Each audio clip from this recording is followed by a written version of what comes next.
I'd like to show you a simple EA, just one indicator, price, process, moving average.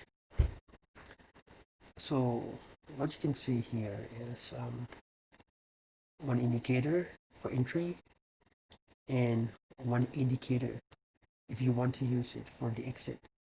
You just have to activate it by choosing exit. Otherwise, it won't work. Okay, and here you can choose your time frame and the period. Okay, and also the method here: simple, exponential, smooth, or linear weighted. Okay. If you happen to choose other exit strategies as well, whatever hits first, your order will close. Okay. Now, for the entry, we have three options. First means first order only. Loss is for the loss grid. Entry means for both first and loss. If you choose either the first or the entry, you need to make sure that the first order needs to turn on to auto. Now, if you only want to use one side, you can just turn the other as manual and don't hit the button. Otherwise, the whole process will continue until it completes the whole side to exit. Okay. The whole process, when I say that, it means that if you turn on the profit grid and the loss grid, okay, if you have none of these turned on, it's going to be only one order, just only the first order entry. In this case, for illustration, I will not turn the profit grid on, but I will turn the loss grid on, and for the signal, because I want to use this price crosses moving average for the loss grid. Okay, for the loss grid, you have two options, either the pending or the signal entry. Okay, if you choose the pending, then make sure the signal entry is deactivated by choosing false. Okay, you can turn both on. Okay, now if you happen to have exits, once everything closes for one side, okay, you need to make sure what do you want to do with the next order. Do you want it to not do anything? Then choose none.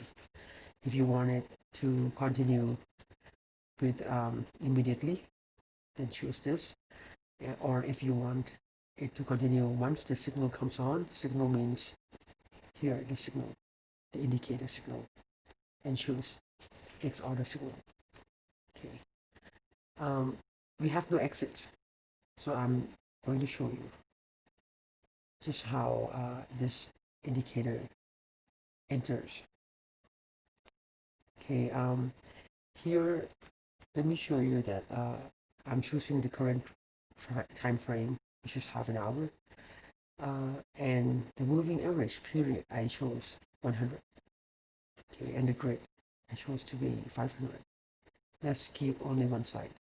Okay, and my lots buy is 0.01 lots entry. The limit lots per entry is 0.08. So wait a minute. Okay, because I'm choosing buy. Okay, now be careful if you open sell as well. What will happen is once you turn on, it will sell right away because it's below the moving average. Okay, I happen to set the template of the testing to be the same as my settings, where the moving average is 100 with exponential.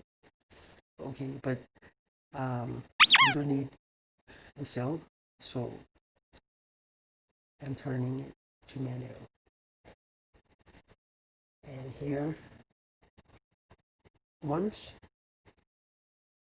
let me show you, once the close price, okay, closes above the moving average, right, it will enter the order, the buy, in this case the buy order, at the next opening.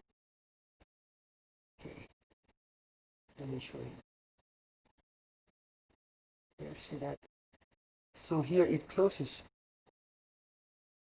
okay, just slightly above the moving average, where it's 1316.09 and the moving average is 1316.07. So it closes above, then it opens.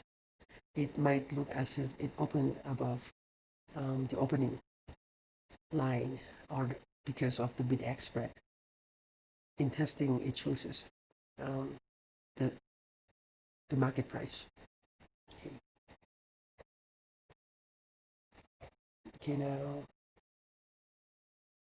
in this case, we happen to be making money.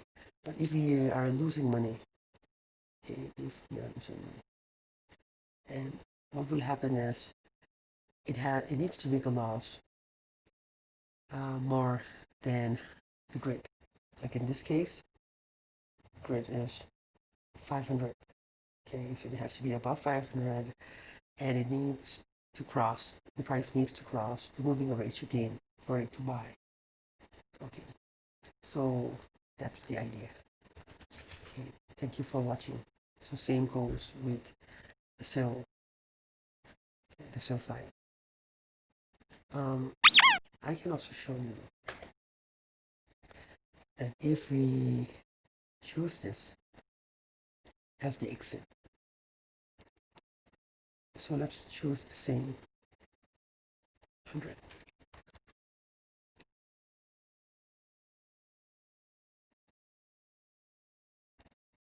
Okay, so once we enter and see, oops, it will exit. Oh, that's too fast. Let me try again one more time. Okay, once we enter the order, right, every time it crosses down, it will exit, just like in this case. Okay, here it crosses down, it exits right away. It crosses back up again, it enter. Okay, now, then once it crosses down here, it exits, then enter back again.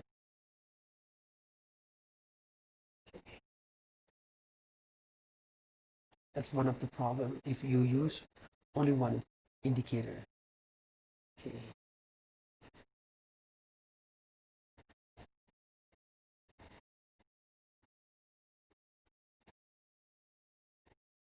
Okay, now here it crosses down, it closes, it goes back up, it enters again. Okay, so that's the idea. All right, thank you for watching.